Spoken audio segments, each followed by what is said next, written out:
Alrighty, friends, welcome back to History with Tim. I know it's been a while since I've done this.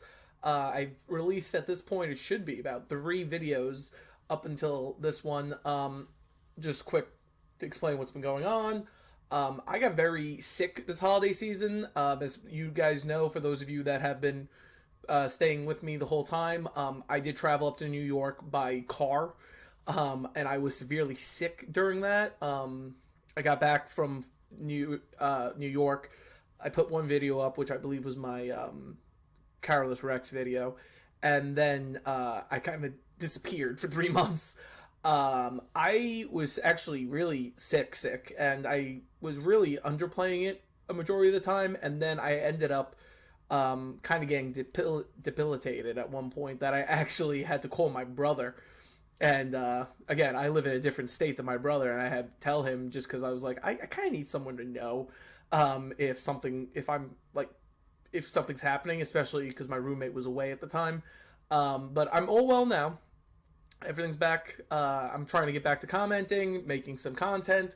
We've already made, I actually made 4, but we have 3 videos that should be up by the time of this video.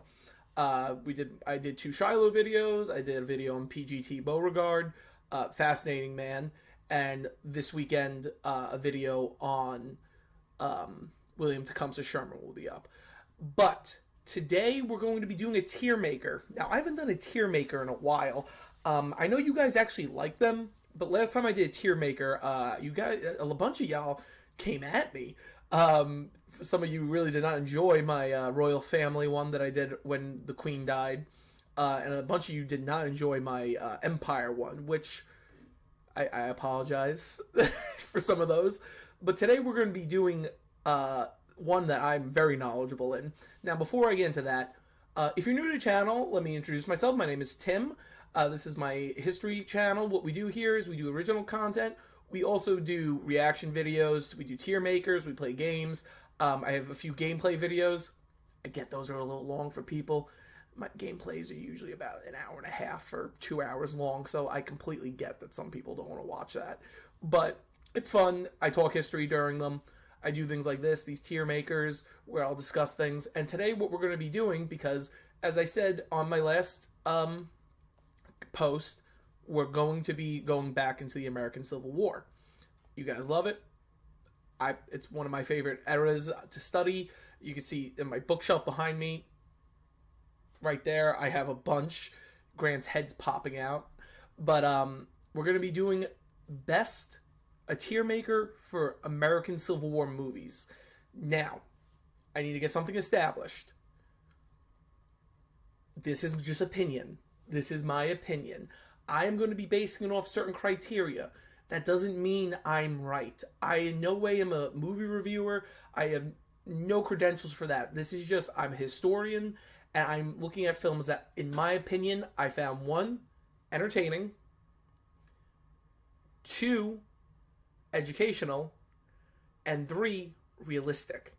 So let's just get that established first before we go into this. And if you're new to the channel, please subscribe.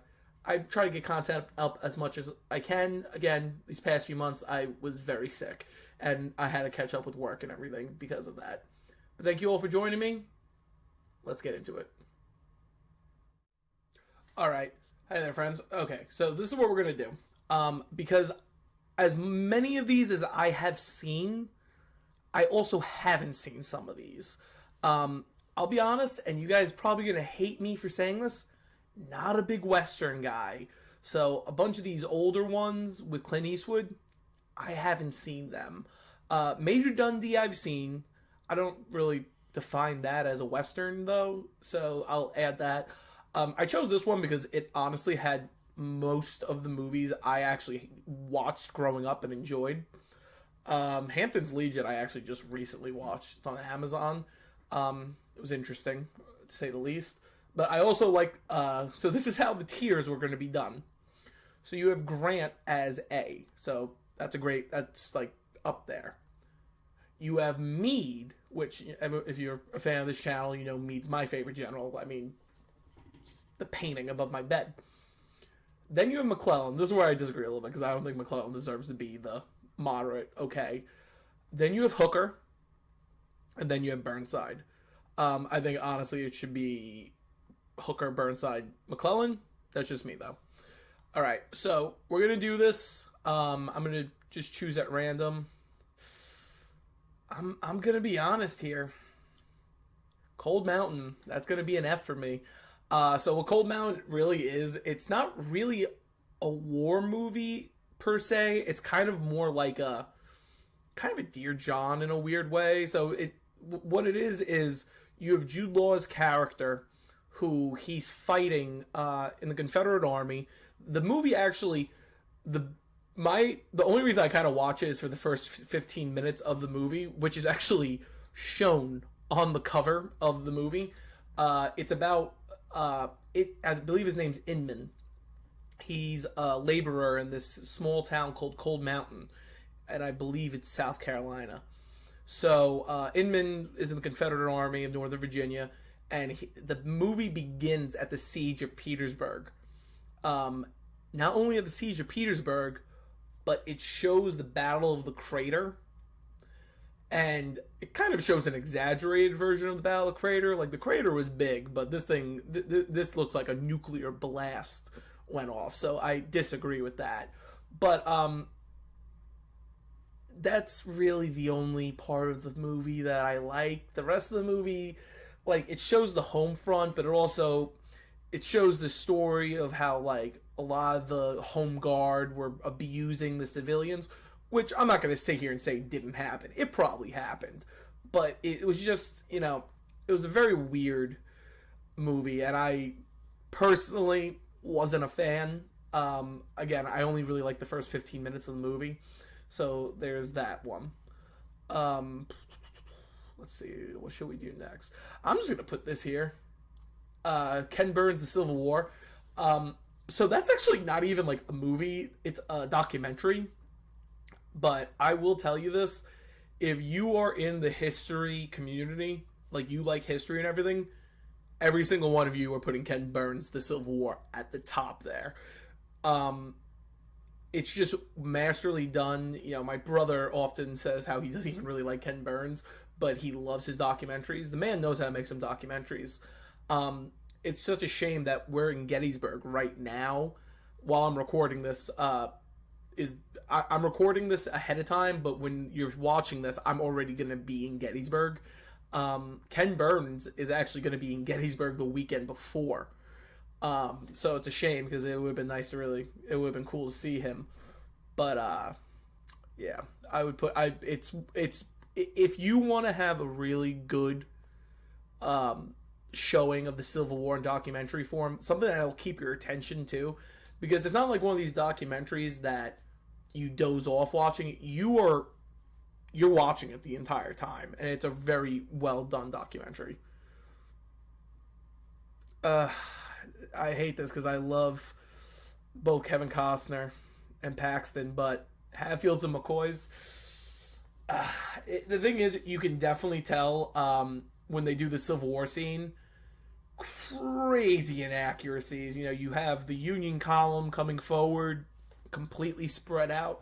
Now, for those of you that don't know what the Hatfields and McCoys are about, it's a History Channel television movie, which I wish they kept doing those, because they actually, considering the amount of money they could put into them, they did a Grant and Theodore Roosevelt one, but Hatfields and McCoys was their first kind of television series based on events. Hatfield and McCoy were both in the Confederate Army in West Virginia. They fought, I believe, in the Shenandoah campaign. So the Civil War is really only in the first 20 minutes of the first episode, but what it does is it shows how the feud between the Hatfields and the McCoys began. The Hatfields lived in West Virginia. The McCoys lived in Tennessee. They lived right next to each other on the border. Just this very ugliness that came from the fact that it was perceived Hatfield had stolen from the McCoys. The Hatfields perceived that the McCoys were blaming them for things they didn't do, and it boiled up into this blood feud, which, to be honest, I think it still lasts to this day. I actually worked with someone that was a McCoy, and she told me that it still lasts to this day, that they don't trust the Hatfields. Um, Up at Mercy Street, McClellan. Mercy Street is actually a really interesting series. It's the guy from How I Met Your Mother's in it that plays the main dude, but it's pretty much what it is. It's about a field hospital during the American Civil War, and it shows these characters. There's an African American, the doctor who's played by the guy from How I Met Your Mother. There's also this nurse, and pretty much the thing is, do the Confederates deserve to be treated the same as the Union soldiers? This was actually a really true thing during the war. A lot of the northern camp, like field hospitals and hospitals that were set up across the north, did not want to help the Confederates. But it kind of became the policy because the view was they are Americans. It's just they're misled Americans, which you have your opinions on it. But it's a very good series. It's just I don't really feel it's very.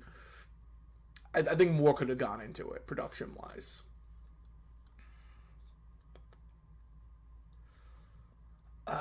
See, I wasn't a big fan of Free State of Jones just because again these are movies that are showing themselves off as Civil War movies, but there's really not much about the Civil War in it. Free State of Jones I would actually consider a Reconstruction movie. Again, the Civil War is the battle scene is legit. Like you see Matthew McConaughey's character carrying his I think it's actually his son or nephew back behind the lines. It shows the very realistic hospital scene, and then he returns to his home where they pretty much say, okay, well, we're going to secede from the Confederacy because we don't want to die for this cause anymore because it's pointless to us. I think it's a very interesting story because it's based on a true story, but it had such a good cast in it too. I think Sterling Brown was in it. It was a very good cast. It's just I put it at Mead just because I think they could have done a little more to make it better. And again, it didn't really focus on the war. It was kind of like Cold Mountain to a level. It focused on the home front. But yeah, I'll put that there.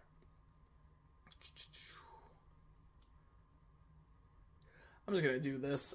Wicked Springs, which is interesting because I actually know people that were in that. It's an independent movie. They used actual reenactors for it.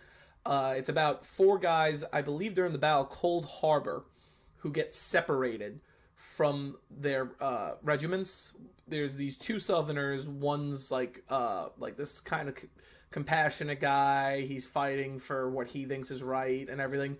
Then you have this other guy who's forgive my language, a dick, and he's just there to kill, and he pushes everyone around. Literally, the way he's introduced is he literally pushes a bunch of guys out of his way so he could shoot. And then you have these two Union guys.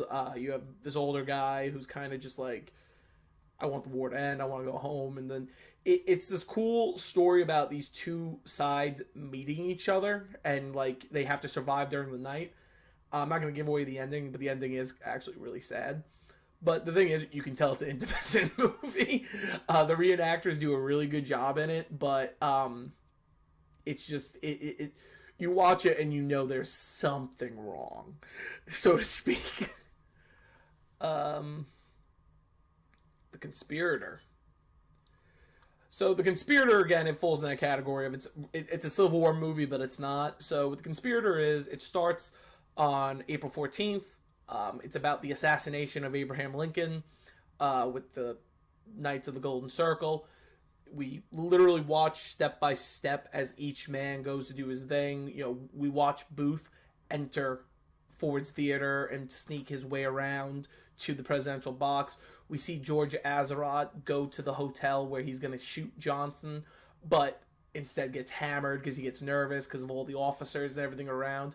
And then we see also Lewis Powell try to kill Secretary of State William Seward.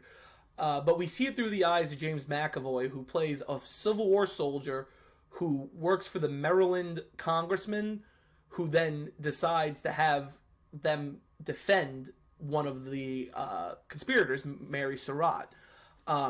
Again, we don't know how involved Mary Surratt really was. Kevin Kline plays Edwin Stanton, the Secretary of War, who kind of, after the Lincoln assassination, became a dictator a little bit. But that's also part of why I put it at McClellan. It's a good movie, but it's very unrealistic. You know, they make Stanton look like this in shape guy. You know, it's Kevin Kline. He's not like, and that's why I'm very interested to watch Manhunt, which is a new series about the Lincoln assassination, because Tobias Menzies from Game of Thrones and Rome and The Terror is playing Stanton, and I'm like, I don't understand why they keep having these like in shape guys play Stanton, because Stanton was a very well known obese man, and also had facial hair. At least they give Kevin Kline facial hair in this. But it's an interesting movie. It definitely shows how it happened.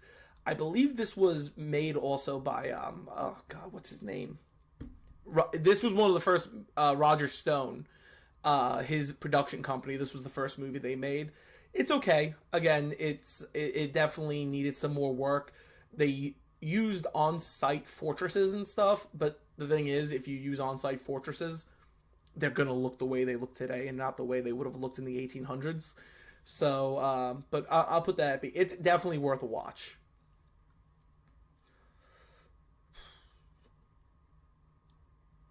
Andersonville. Now, Andersonville is a two-part miniseries. It starts with the Battle of, I believe it's called no, it might be the Wilderness. I think it's the Wilderness, actually. It's a Pennsylvania regiment. No, it's not a Pennsylvania regiment. What are they? They're Connecticut. Maybe it's a Connecticut regiment. It's a New England regiment. But pretty much what it's about is you see and I did a video about Andersonville. I might tag it in this. It's about this regiment that gets captured and brought to Andersonville, and we literally over the two-part series watch as everything that like you hear about. You know, you see the emaciated soldiers, you see the deadline and everything. William H. Macy's in it, actually. He plays a officer who's visiting from Richmond. It's actually, he's one of the better characters in the movie. But Andersonville is probably, I would definitely suggest look it up. I believe it's actually on YouTube for free. You can watch the whole series. It's heartbreaking, though, because you actually see how, like, bad it really is. And there's a scene where, again, if you watch my episode on Andersonville, the real camp, or Camp Sumter as it was known, there's this part where the lawyer for the Raiders says Andersonville is a place without law. And to a certain extent that was true, but then one of the main characters goes on to say, that's not true, we have our NCOs here, we are still members of the Union Army while we're here. The only reason I'm putting it at B and not A is just because it just there's something about it's kind of like Free State of Jones. Like if they did a little polish work, I think they make Wirtz too, the commandant, Major Henry Wirtz. I think they make him a little too comical, which I don't like because he was a serious guy and he did pretty atrocious things to these prisoners. So I think I think it goes there just because of that. Copperhead. Did not like at all. It really does not discuss the Civil War at all. It's mainly about the home front. It's about this cop who comes into this town. The town is actually pro-Confederacy, but it's in the North. That's what Copperheads were. Copperheads were Northerners who were in favor of the South. Like a copperhead snake. But just didn't really like it. It's exactly the kind of film that would be, it's not even, I think it's a series too. I don't even think it's a film. Let's see. Nah, we won't do that one yet. Gangs of New York, we're going to put here. Gangs of New York, I will be honest, is probably one of the most inaccurate movies I ever have seen in my entire life. But at least it's entertaining. So pretty much what Gangs of New York is, it starts in the 1850s, I believe, or 1840s, years before the Civil War even starts. But what it pretty much is about, it's about the turf wars in the Five Points area between the Irish and the native gangs. it fast forwards now to, I believe, the second year of the Civil War, because the first thing you see is the Irish Brigade marching off to war. And pretty much it's a personification of the struggle that the Irish and other immigrants were facing when they came to America.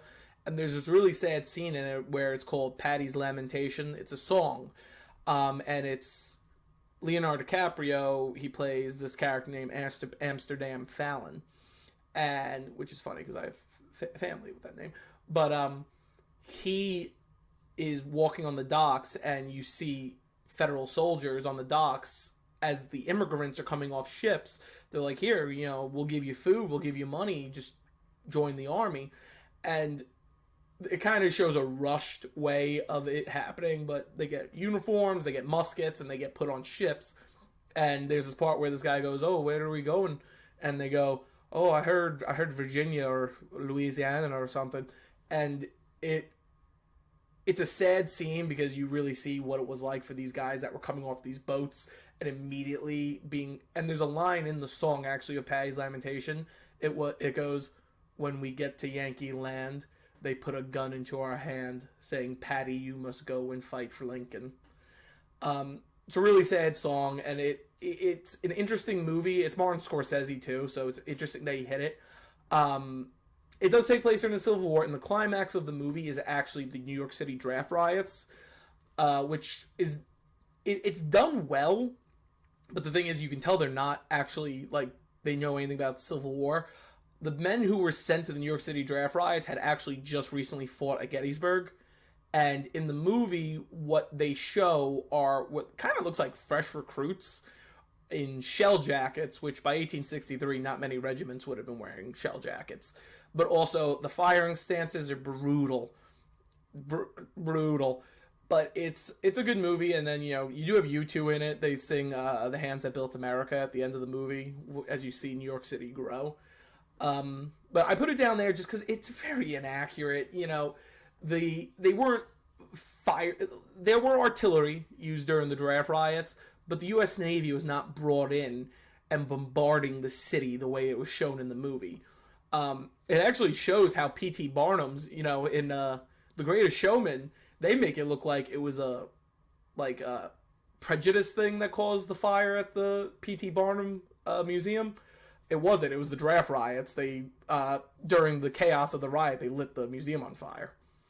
But yeah, I think it goes that hooker because it's not a bad movie. It's actually a very good movie. It's just, You see what I'm saying? All right, where are we want to go next? Again, I'm not going to take things like, I don't know what dead birds are. That's looking like something with vampires, and I am not entertaining that. You know what? I'm going to do this one. Gettysburg. Come at me. I know other historians on here, they don't like Gettysburg. They don't think it's a good pick. Gettysburg, I know, is always in all historians' top 10 movies.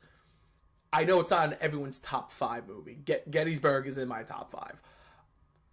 Martin Sheen, Tom Berenger, Sam Elliott, Brian Malone, and Jeff Daniels, I think, blew it out of the park, portraying Lee, Longstreet, John Buford, Hancock, and Chamberlain. They just did a great job. The movie's not exactly accurate, but again, the movie is based on a book. The movie is not based, it's historical fiction, so to speak. Because, I brought up in a bunch of other videos I've done about Gettysburg, there's no sense that Chamberlain and Hancock would have ever met. Not only were they in different corps, but Hancock is the commander of the Union Center. He wouldn't ask for the colonel of a random regiment in the 5th Corps to come talk to him. So there are some inaccuracies like that, but they get everything else right. And again, it's because they utilize reenactors. Reenactors are some of the best things you could have in these kind of movies because not only do they know their stuff, they bring their own gear and they can actually help with the production. A lot of this Grant series, I think it's such a good series on Ulysses S. Grant on the History Channel. It was produced by Leonardo DiCaprio, actually, but you can tell they did not have reenacting consultants. just by the way the guys march, the clothes they're wearing. Gettysburg, on the other hand, is done very right. And you know what? Speaking of that, I'm going to put Glory up there as well. Glory is... First of all, Glory has 4 of my favorite actors in it. Cary Elwes, Denzel Washington, Morgan Freeman, and the captain, who just passed away, Andre. It's very well done, and again, these are fictional stories with the exception of Robert Gould Shaw. But it shows, like, you have Thomas, who's played by Cap. He's like a freedman, so he has never been in bondage. He never was a slave, but then he's in a regiment with Denzel Washington, who's a runaway slave, and Morgan Freeman, who he's a runaway slave, but he also was digging graves for the Union soldiers. So you get all these different perspectives of, Denzel Washington's very cynical. And there's this fantastic scene where Denzel and Andre are about to fight each other, and Morgan Freeman sits in the middle, and it's this beautiful dialogue that he's like, I've been burying them for years. I want to know when's our time. Now's our time. The climax of the movie is obviously the charge of Fort Wagner. Again, if you want a good, historically accurate Civil War movie, it's Glory. The only thing I've ever had an issue with Glory was when we watched it in school, my teacher told us, if you look at the Confederates in the fort, you'll see red around their necks. That's where the term redneck came from. And I raised my hand. I was like, that's not true. And he looked at me and he said, what do you mean that's not true? I'm like, the red signifies artillery. That means they're artillerymen. And he's like, I don't think that's true. And I'm like, I know that's true. And he looked it up, and then he asked me to talk to him in the hallway. And he's like, please never embarrass me like that again. But little side note from my upbringing of embarrassing my social studies teachers. North and South. Right there, North and South. The only reason I don't make it in an A tier is because it is of its time, and I was not a fan of Book 3. North and South is much like Gettysburg, based on a novelization. It's about Ori Main and his friend George Hazard. It follows them as they leave. So Ori's from South Carolina, George is from Pennsylvania. Ori's the son of a plantation owner. George is the son of a magnate who runs a big industrial shop. And we follow them as they go to West Point. They fight in Mexico. They get settled in their new jobs as, Ori takes over the plantation from his father, as George takes over the factory from his father. And then it goes all the way to the Civil War, where Ori and George, being experienced officers, get pulled into the war to lead on each side. It's such a good movie. Patrick Swayze's in it. It's probably one of the better movies. The only issue I actually have with it that I don't make it A is the battle scenes are terrible. The battle scenes I often describe as just reenactments being filmed because they're so bad. The only battle scene that is actually very well done is actually 2. The Battle of First Manassas, perfectly done because you watch the soldiers retreating. It has the civilians there. And then the final breakthrough at Petersburg. And I would debatably say Appomattox, but that wasn't really a battle. It was a surrender that the Confederates weren't willing to surrender.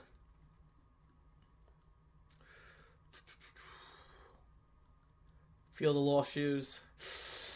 I'm gonna put it here. I'm not a fan, and it's sad because it has Jason Isaacs playing John Breckinridge. John Breckinridge actually was the vice president of the United States for James Buchanan, and he was actually the reason the Democrat vote got split for the election of 1860, because what happened was the North put Stephen Douglas as their candidate, and the South put John C. Breckinridge as their candidate. So what ended up happening was, because the North voted for Douglas, the South voted for Breckinridge. But by doing that, all the Republicans in the North voted for Lincoln, and he won the majority vote. The same thing happened actually with Roosevelt and Taft. They split the Republican Party, so that meant Woodrow Wilson could win. because Wilson was actually the first Southern Democrat in a since before the Civil War to become president. But Field of Lost Shoes, it's about the Valley campaign at the end of the war, with von Steigel and everything. It's not terrible. It's not good though. It's sad because I wanted it to be good. The battle scenes are brutal. I feel Hollywood's at this point where they don't want to take advice from reenactors because they don't care what they have to say, and it shows in their movies.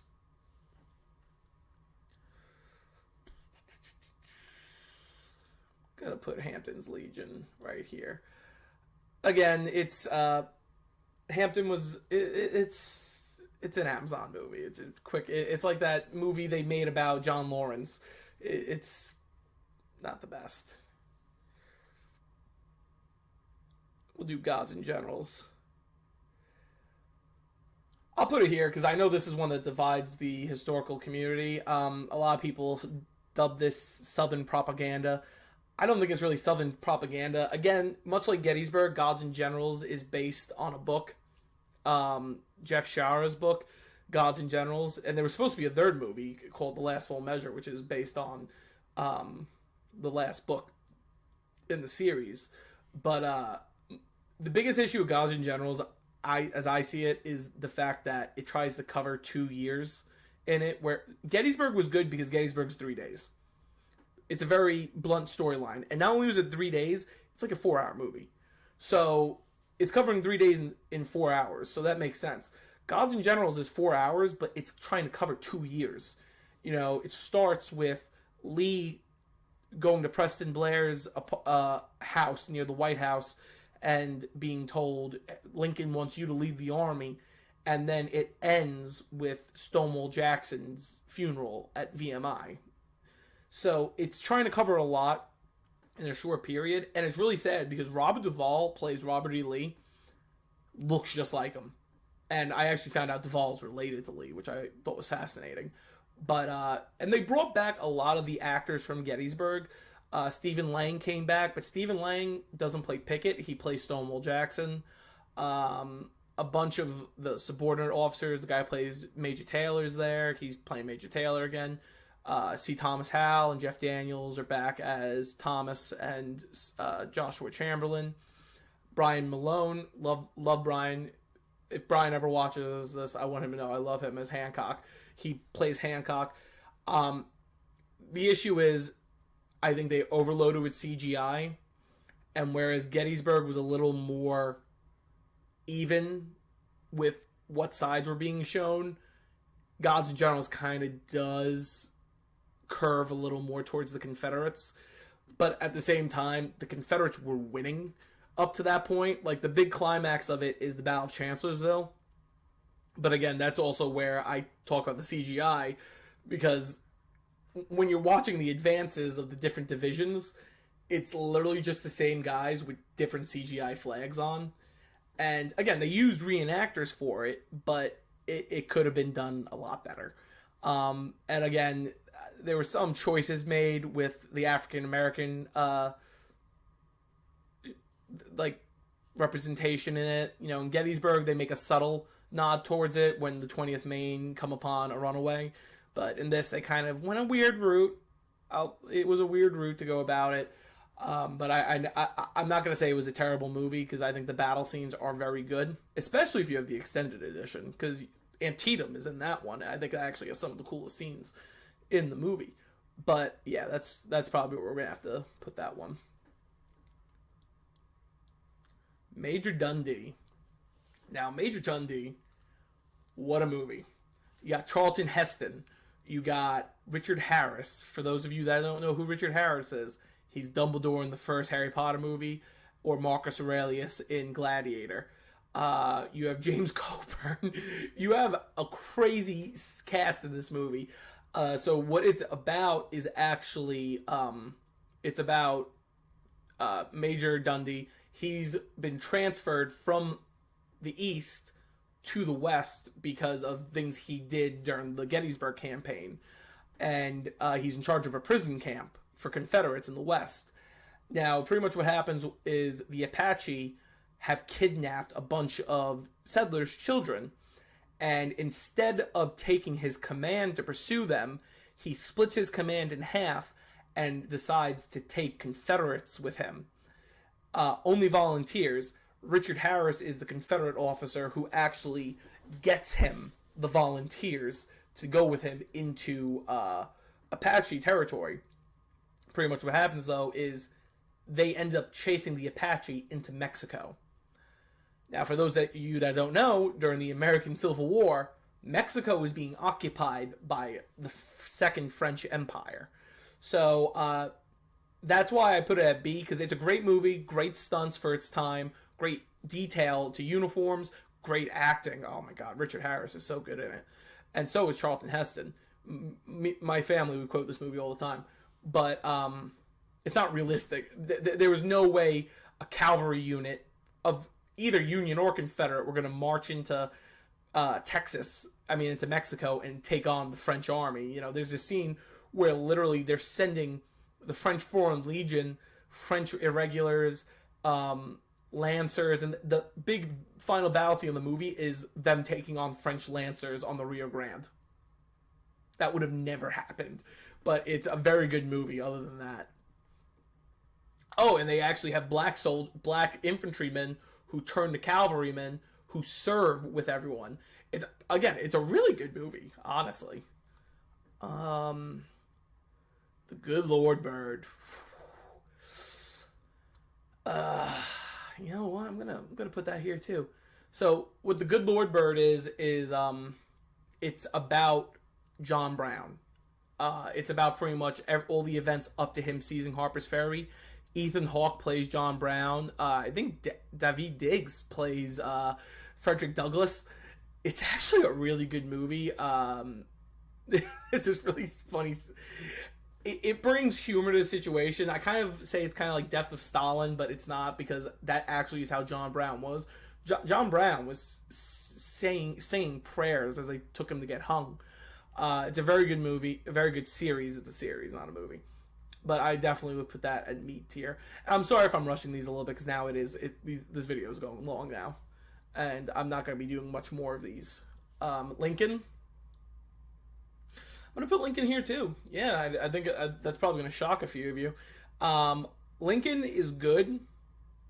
I really enjoy it. It was a birthday present my family got me one year. We went and saw Lincoln, all of us. And I enjoyed it. But the reason I put it at B and not A,